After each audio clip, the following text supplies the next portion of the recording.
Audio Jungle.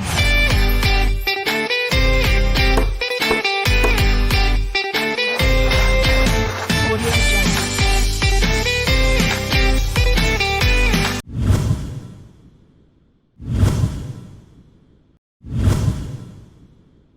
Hai, Assalamualaikum warahmatullahi wabarakatuh.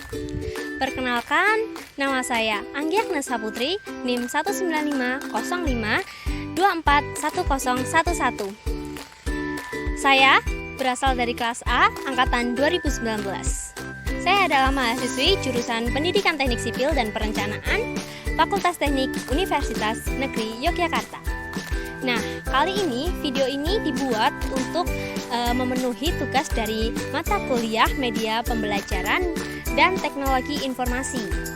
Pada materi kali ini saya ingin menyampaikan tentang struktur jembatan.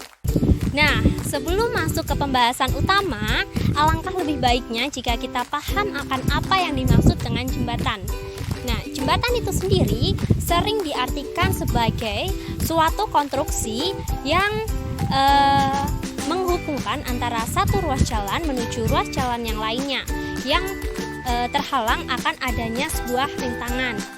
Nah, rintangan itu sendiri itu dibedakan menjadi dua faktor, yaitu yang pertama faktor alam dan yang kedua ada faktor manusia.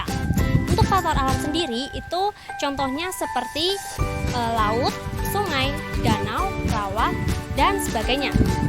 Untuk yang kedua, faktor manusia itu contohnya seperti rel kereta api, jalan, dan desa. Itu adalah merupakan beberapa faktor yang menyebabkan adanya rintangan tersebut. Jembatan memiliki peran sebagai penghubung antar daerah satu ke daerah yang lainnya agar dapat membantu dalam pemerataan pembangunan. Salah satu jenis jembatan yang banyak digunakan ialah jembatan beton bertulang. Nah, seperti tempat yang sedang saya datangi saat ini adalah tempat yang sedang melakukan pembangunan jembatan beton sederhana. Tempat ini bernama Jalan Sutra yang bertempat di Dusun Ngemplak Sari, Desa Sri Mulyo, Kecamatan Piyungan, Kabupaten Bantul, Kota Yogyakarta. Jembatan beton bertulang memiliki kelebihan dan kekurangannya. Kelebihan dari beton bertulang sendiri yaitu yang pertama, awet, tidak mengenal istilah lapuk seperti halnya pada kayu. Yang kedua, perawatan yang relatif murah, dan yang ketiga, nyaman untuk lalu lintas, dan yang keempat, harganya yang murah jika dilihat dari umur pemakaian atau manfaat yang paling panjang karena kualitasnya yang baik. Nah, untuk kekurangannya sendiri yaitu yang pertama, harga mahal jika kualitas jelek sehingga umur pakai beton menjadi pendek. Nah, yang kedua yaitu konstruksi lebih rumit. Yang ketiga, perlu pengawasan ketat untuk menjamin kualitas beton itu sendiri. Yang keempat yaitu pondasi perlu lebih kuat atau beban konstruksinya yang lebih berat. Yang kelima yaitu lebih sulit dalam perbaikan jika ada kerusakan. Yang keenam atau yang terakhir yaitu kesalahan dalam pengecoran akan lebih sulit untuk diperbaiki. Jika diklasifikasikan menurut sistem jaringan, Jalan Sutra ini termasuk jalan sekunder. Kemudian jika diklasifikasikan kembali menurut fungsinya, jalan ini termasuk dalam jenis jalan lokal. Nah, sebelumnya jembatan ini dibangun dengan alasan karena adanya renovasi dari bentuk jembatan yang sebelumnya. Banyaknya kendaraan yang melintas di jalan ini membuat jembatan sebelumnya telah rusak. Dalam perencanaan konstruksi jembatan terdapat dua bagian penting yang menjadi titik fokus, yaitu bangunan bawah atau lebih dikenal dengan substruktur, dan bangunan atas atau disebut dengan superstruktur.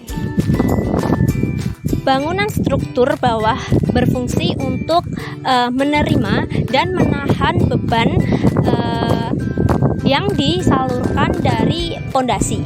Suatu sistem pondasi tersebut harus dihitung dengan menjamin keamanan dan kestabilan bangunan di atasnya.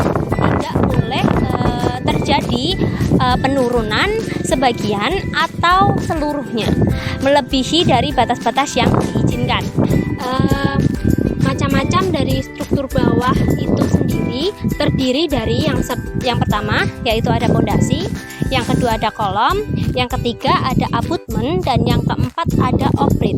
Nah, untuk pondasi sendiri yaitu yang pertama, pondasi pada jembatan memiliki fungsi yang sama dengan pondasi yang ada pada struktur bangunan seperti gedung, rumah, dan sebagainya. Nah, di mana pondasi dari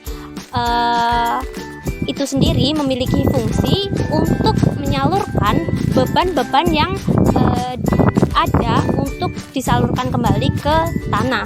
Nah, yang kedua ada kolom, di mana kolom itu dibedakan menjadi dua, yaitu yang pertama ada pier dan yang kedua ada pier head. Yang ketiga abutmen. Abutmen merupakan bangunan dari bagian bangunan pada ujung-ujung jembatan yang memiliki fungsi sebagai pendukung untuk bangunan struktur atas dan juga berfungsi untuk mempertahankan tanah. Nah, yang keempat ada oprit.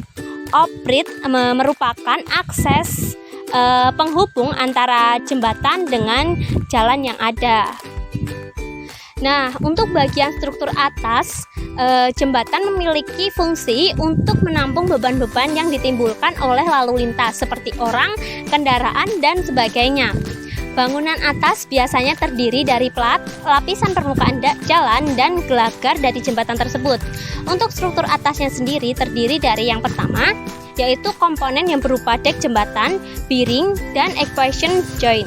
Untuk yang kedua, yaitu pembagian span. Dalam pembagian dibedakan menjadi dua bagian, yaitu yang pertama ada apporate span dan yang kedua main span. Nah, itu tadi adalah penjelasan saya tentang struktur jembatan yang dapat saya sampaikan. Semoga ilmu tadi dapat bermanfaat untuk kalian semua. Nah, cukup sekian sampai di sini, kurang lebihnya saya mohon maaf dan sampai jumpa. Wassalamualaikum warahmatullahi wabarakatuh.